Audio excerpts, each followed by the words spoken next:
We remain steadfast in our commitment in delivering local news that matters. Stories that inspire. Enriching the lives of Filipinos in the Philippines and across the globe. This is your GMA Regional TV. Buong puso para sa Pilipino. Narito na ang pinakamalalaking balita ngayong Martes. Isang phreatic eruption na itala ng FIVOC sa Bulkang Taal kagabi. Panukalang taasan ng multa sa mga responsable sa kabi-kabilaang bandalismo sa Lipa City, isinusulong sa lungsod. Pilipinas pangalawa sa may pinakamababang ranking pagdating sa creative thinking ayon sa PISA report. Presyo ng ilang isda sa Batangas City New Market tumaas ng 30 hanggang 40 pesos kada kilo. At Carla Abellana aminadong kinabahan na maka-eksena si Bea Alonzo sa taping ng Widow's War.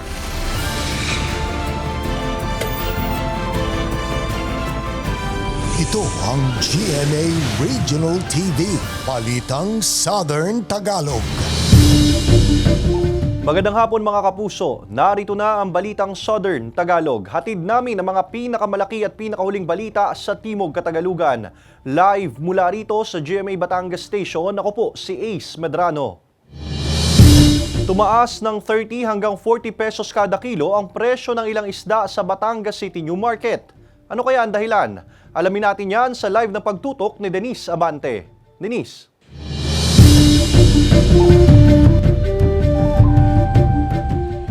Ace, hati ang reaksyon ng ilang mga tindera sa pagtaas ng presyo ng mga panindang isda ngayong pumasok na ang tag-ulan.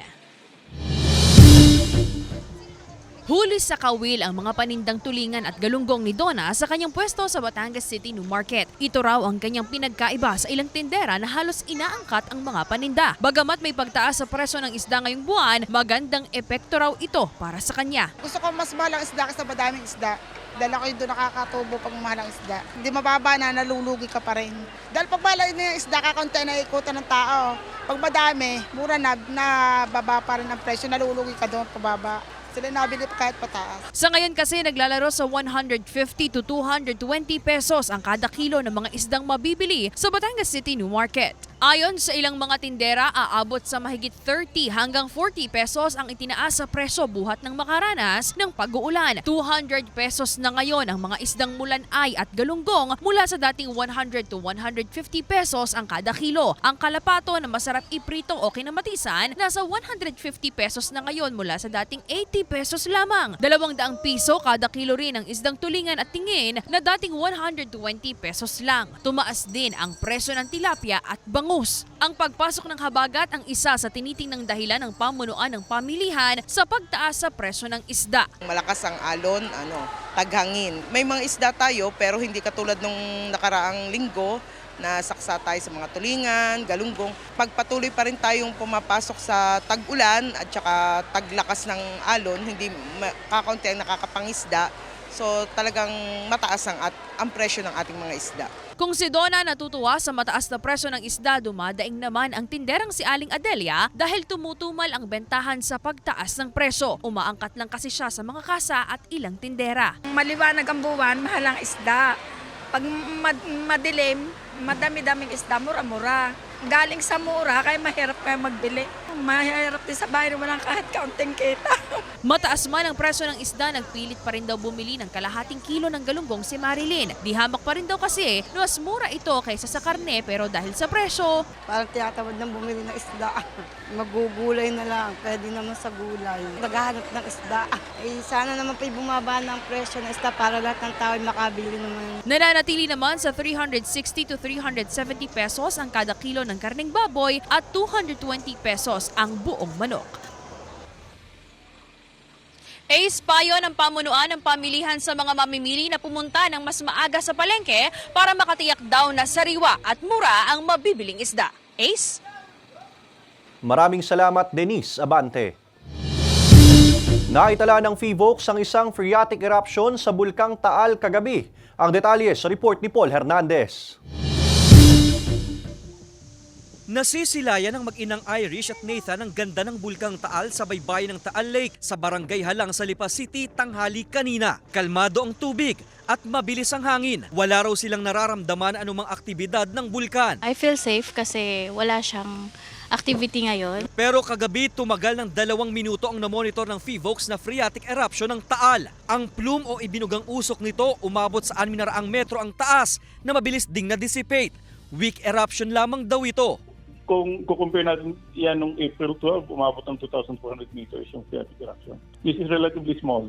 Sa bulletin ng PHIVOLCS, may volcanic tremors o mahinang pagyanig din sa paligid ng bulkan na tumagal ng 36 na minuto. Huli namang nakapagrehistro ng volume ng sulfur dioxide emission sa Taal noon pang June 20 na umabot sa mahigit 4,000 tons. Depende kung maulan, so hindi naman wala rin silang makukuhang reading kasi mag-erosion kapag maulan. Mahigpit na ipinagbabawal ang pagpasok sa permanent danger zone ng Taal Volcano Island. Nasa alert level 1 pa rin ang bulkan. Kasama si Kel Ravaca, Paul Hernandez. Balitang Southern Tagalog. Wala ng buhay nang matagpuan ang 37 anyos na construction worker na tubong Molino, Bacoor City, Cavite sa kanyang tinutuluyang barracks sa isang subdivision sa Barangay Daya Itaas sa Laurel, Batangas alas 6 ng umaga kahapon. Sa investigasyon ng pulisya, pinuntahan ng mga kasamahan nito sa trabaho ang biktima. Dito na tumambad sa kanila ang dugo ang biktima na nagtamo ng 3 saksak sa leeg. Blanco pa ang pulisya sa ngayon kung anong motibo at kung sino ang sospek sa pagpaslang. Pero may tinitingnan na raw na person of interest ang pulisya sa krimen. Sa ngayon, nasa isang punerarya pa sa Laurel, Batangas ang mga labi ng biktima habang patuloy na gumugulong ang investigasyon.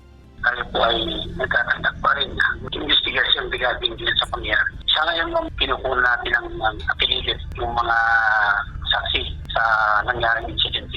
Ang sabi naman ng kanyang kasama ay 2 sila. Ngunit ang kanyang isang kasama ay umalis at nipinikahan. Kung sila ho ay nakakaramdam ng takot, maaari po nilang puntahan yung mga pulis natin na nakadeploy along the highway sa yung ating po nagpapatrolya.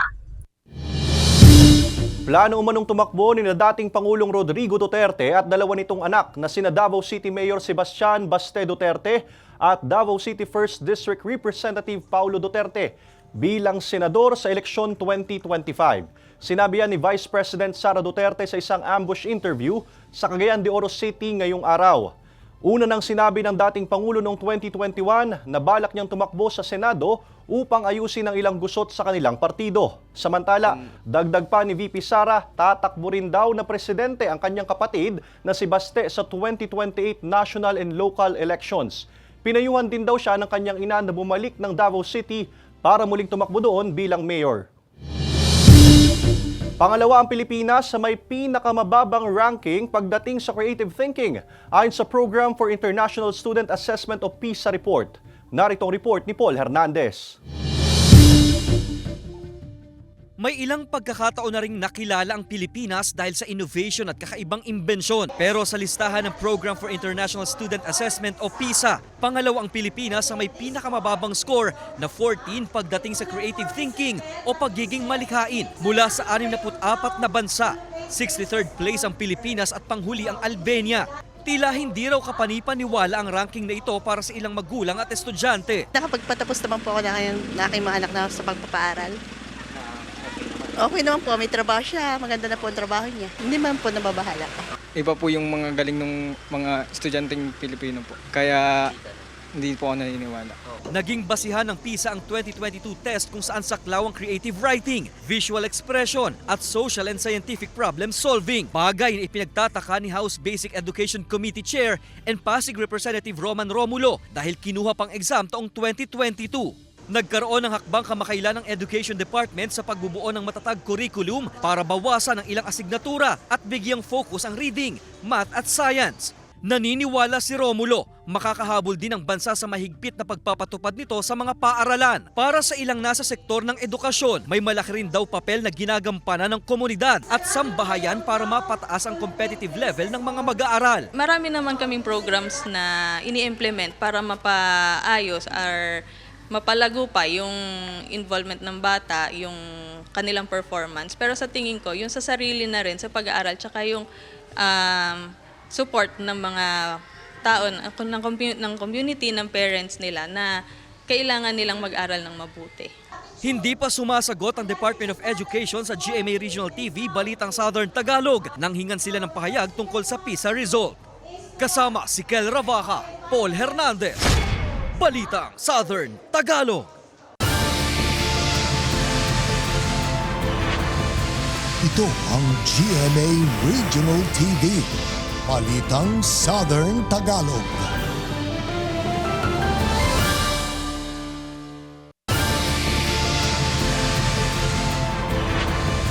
Ito ang GMA Regional TV, Balitang Southern Tagalog. Patay ang isang lalaki matapos masunog ang inuupahang bahay sa San Pedro City, Laguna. Tutukan yan sa report ni Denise Abante.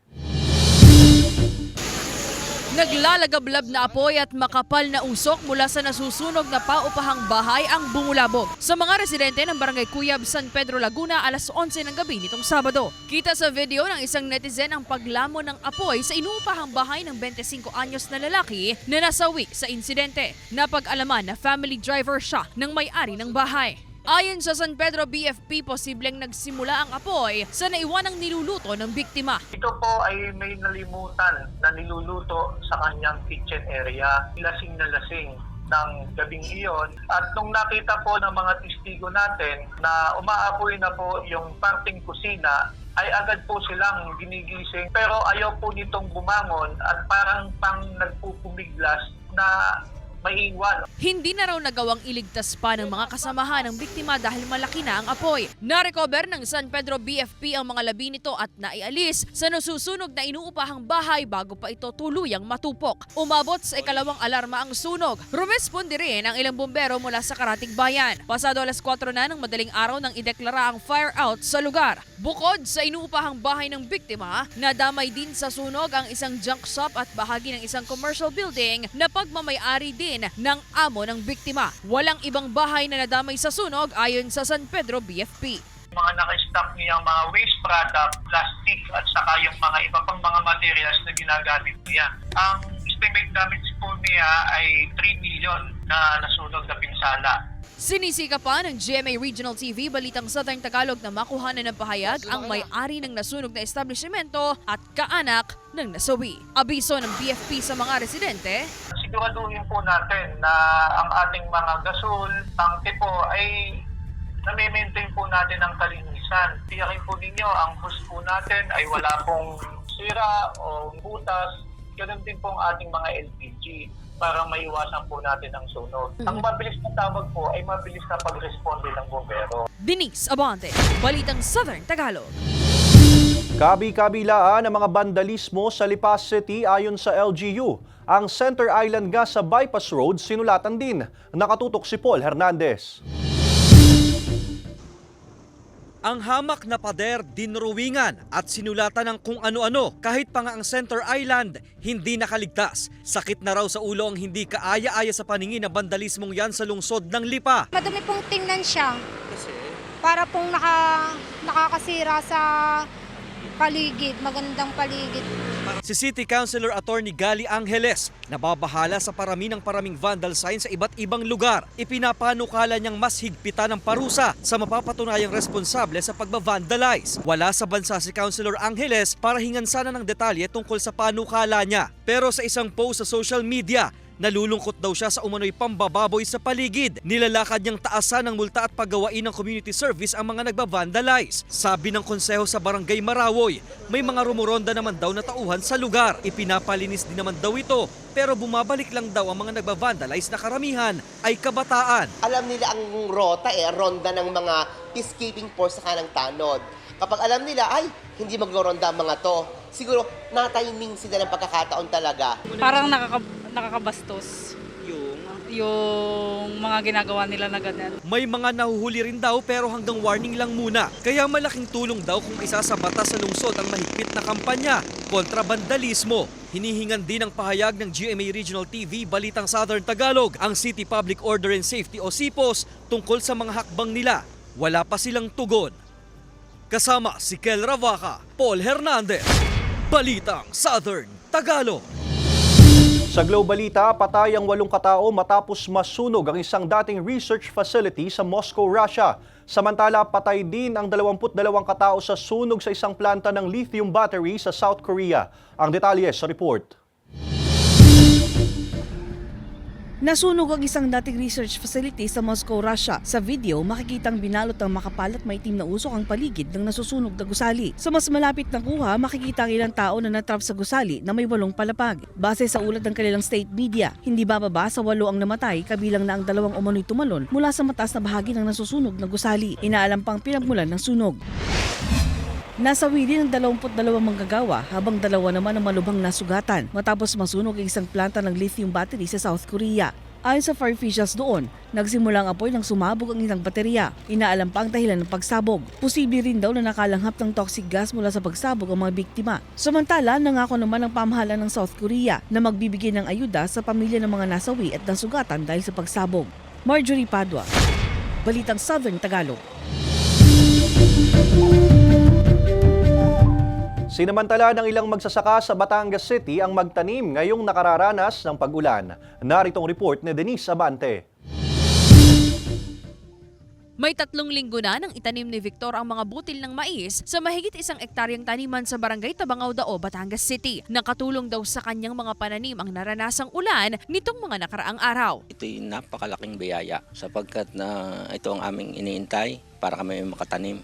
At ito ay talagang nagpapaganda sa aming mga halaman. Kung may ilan daw na nababahala sa paglakas ng ulan, kabaliktaran nito si Victor. Dahil para sa kanya, mas maganda pa rin ang tubig ulan para sa mga pananim. Ayon sa Pag-asa, bagamat walang bagyong namataan sa Philippine Area of Responsibility, patuloy na makararanas ng pag-uulan sa hapon hanggang gabi sa mga susunod na araw bunsod ng easterlies. Kasabay po ng pag-ibig na yung southwest monsoon po natin, ngayong araw, sa mga susunod na araw po, easterlies po makaka-affect po, especially po sa eastern section ng Southern Luzon, Visayas and Mindanao.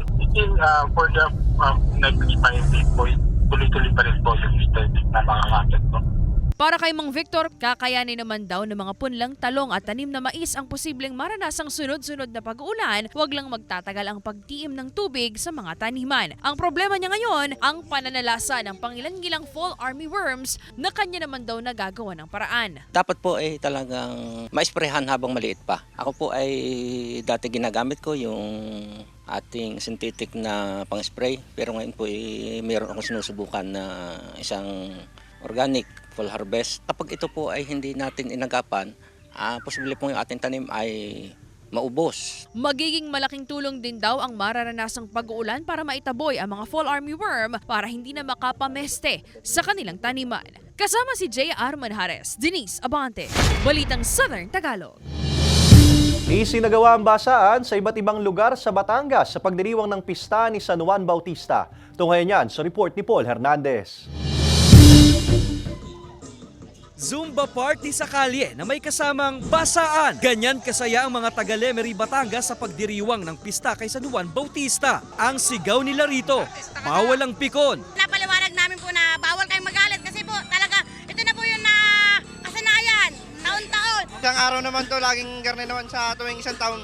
Garne lagi sa Barangay Palanas, laging masaya sa tuwing San Juan. Wala na ngang nagawa ang maraming motorista ng kuyugin at paliguan ng mga nakaabang na residente. Pamilya ng gumala ang ilan para makibasa. Minsan lang naman na yung mangyayari sa isang taon kaya sobrang sayaw namin kami nagkakasama-sama. Basaan to the max din sa katabing bayan ng Taal. Gamit nila water gun, tabo at timbang. Ang goal, lahat dapat mabasa. Talagang lumalabas sila, nagbabasa. Tapos habang nagbabasa, ang iba may mga handaan sila, may mga pakain. Tanda raw ang kasiyahan ng pasasalamat ng mga residente sa biyayang natatanggap nila mula sa Panginoon. Kasama si Kel Ravaca, Paul Hernandez, Balitang Southern Tagalog. Isang iloto bettor mula sa Lucena City, Quezon ang maswerteng nakasungkit na mahigit 150 million pesos na jackpot prize sa Ultra Lotto 658 draw noong Biyernes ng gabi, June 21. Ang kanyang winning combinations ay 8, 24, 15, 44, 4 at 58. At batay sa umiiral na train law, may 20% tax ang lahat ng papremyong lagpas sa 10 piso ang halaga. Kailangan lang dalhin ang lotto winning ticket at 2 valid IDs. may 1 taon ang mananaya para i-claim ang kanyang napanalunan. At kung sa kakaling hindi ito maklaim, mapupunta sa charity o kawang-gawa ang premyo.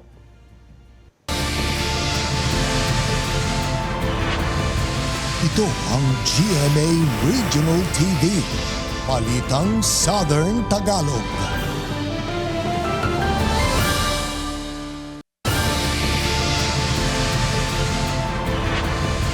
Ito ang GMA Regional TV. Balitang Southern Tagalog.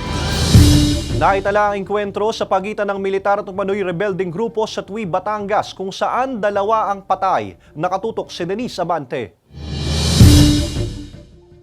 Nasawi ang umano'y 2 miyembro ng New People's Army sa naganap na engkwentro sa pagitan ng mga sundalo at umano'y rebeldeng grupo sa bahagi ng nagsangang ilog sa Sitio Maligas, Barangay Bolbok, Tui, Batangas, pasado alas 6 ng umaga noong linggo. Ayon sa Southern Luzon Command, nagsasagawa ng security patrol ang 59th Infantry Battalion sa lugar nang makatanggap sila ng report na may mga armadong grupo na nag-iikot sa barangay. Tinatayang nasa 9 na armadong miyembro ng NPA ang nakasagupa ng mga sundalo na hinihinalang kasamahan ni Arian at tinuturing na leader ng grupo sa Southern Luzon. Narecover sa lugar ang ilang armas na hinihinalang gamit ng mga nasawing miyembro ng NPA. Isang bail at isang bail.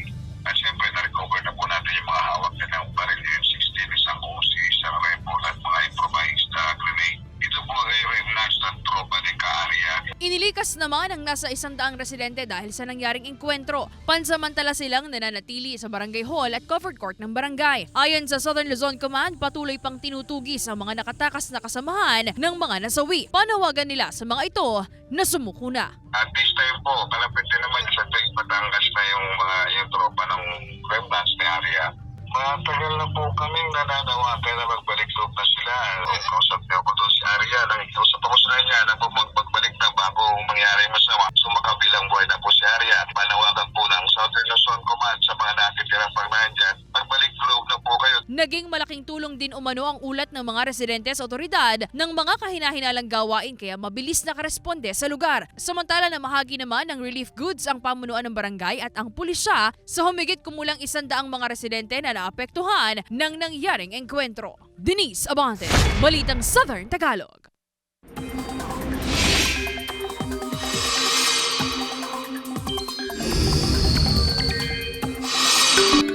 Mga kapuso, naka-monsoon break na ulit ang bansa ngayon dahil sa paghina ng southwest monsoon.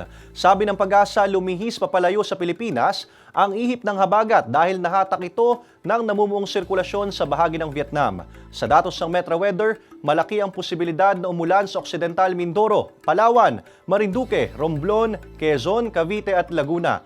May tsansa rin ng mga pagbaha o landslide dahil sa malalakas na buhos ng ulan sa ilang lugar. May tsansa rin ng ulan sa iba pang bahagi ng bansa. Mga kapuso, bukas Miyerkules, June 26, makakaranas ng kawalan ng supply ng kuryente ang ilang barangay sa San Jose, Batangas. Magsisimula ito alas 8:30 ng umaga hanggang alas 5 ng hapon. Bunsod ng pagpapalit at paglilipat ng mga poste na apektado ng DPWH road widening projects. Samantala sa June 27, Huwebes, makakaranas ng kawalan ng supply ng kuryente ang ilang barangay sa San Juan at Lubo, Batangas. Magsisimula ito alas 8:30 ng umaga hanggang alas 4 ng hapon. Bunsod ng tapping ng mga pole assembly at pagpapalit at upgrading ng mga transformer. Aminado si Carla Abellana na kinabahan siya nang maka-eksena si Bea Alonzo sa taping ng Widow's War. Narito ang report ni Paul Hernandez. Mapangahas, mapaghiganti at mas matapang na Carla Abellana ang mapapanood ng mga kapuso sa GMA Prime mystery drama na Widow's War bilang si Georgina Balay. Malaking tulong daw ang ginampan na niyang papel na bida kontra bida sa nakaraan niyang afternoon drama. How I see it at least is iba. Parang kumbaga mag-experiment tayo, maiba naman. In fact, na-stereotype nga po ako dun sa yung kinakawawa or api-apihan. So maganda for artists like myself na kahit papano makapag-explore. Giving her all daw siya sa role lalo't kailangang makipagsabayan kay Bea Alonzo na first time niyang makakatrabaho. May mga times na kinakabahan po ako or nagiging anxious ako kasi ayoko po magkamali. ayoko mabigo siya. She's everything. I imagined her to be napaka-professional. She's dedicated to her craft. Hindi lang daw audience ng mystery drama ang masosorpresa dahil kahit mismong mga artista sa set, hiwagaan din sa twist at takbo ng istorya. Kakaibang putahe ang ihahain ng Widow's War sa mga kapuso viewers. Kung may mystery yung show mismo, na kung sino pumatay, lahat ng character dito may mystery. Parang every week may layer na nade-develop or may layer kang ini-reveal. Itong genre na to, first time ko gagawin. Medyo suspense, murder mystery type. So, I'm very excited about that. Hindi pwedeng hindi antong proyekto na to kasi sobrang ganda. Maliban sa mga cast, sa mga katrabaho ko, bihira lang na magsama-sama sa isang proyekto. May mga character build-up daw na dapat pakatutukan. Simula sa July 1, mapapanood ang Widow's War sa GMA Prime. Kasama si Kel Ravaca, Paul Hernandez, Balitang Southern Tagalog. Mga kapuso, tara na at mag-vote in sa Sabado, June 29. Makisaya tayo sa Toy Fest 2.0 sa SM City Santa Rosa sa Santa Rosa City, Laguna. Alas 2 po yan ng hapon kasama ang cast ng Voltes 5 Legacy na sina Radson Flores, Rafael Andicho at Jamir Sabarte with Sparkle host Kaloy Tingkungko. Kita-kits mga kapuso!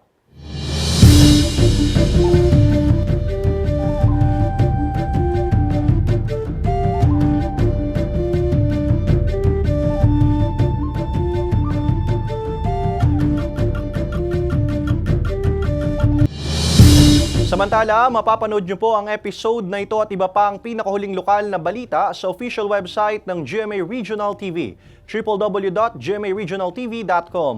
Pwede rin kayo bumisita sa aming official YouTube channel, GMA Regional TV, at i-click ang subscribe button para sa pinakamainit na balita mula sa rehiyon. Dahil sa GMA Regional TV, local news matters.